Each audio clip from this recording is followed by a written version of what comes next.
Hello, my friends. Today, I want to tell you a story, a calm, gentle, meaningful story about being grateful in life. There was a bush named Rohan. Rohan had many dreams, but Rohan often felt unhappy. He looked at others and felt they had more money, more success, more happiness. He often said, "My life is not good. I do not have enough." One evening, Rohan sat quietly near his house. He looked sad. His mother came and sat beside him. She asked softly, "My son, why do you look unhappy?" Rohan replied slowly, "I work hard. I try my best, but I still feel empty." His mother smiled gently and held his hand. She said, "Close your eyes." Rohan closed his eyes. She said, "Now, think about your life. Think about your food.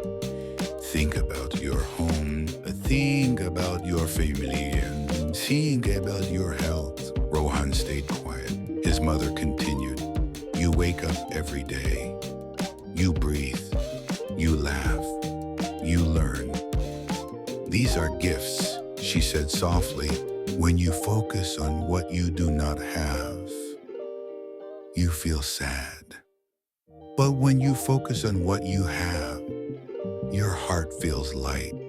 Rohan opened his eyes. His heart felt warm.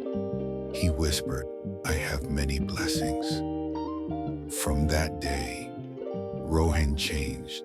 Every morning he said thank you for small things, for big things.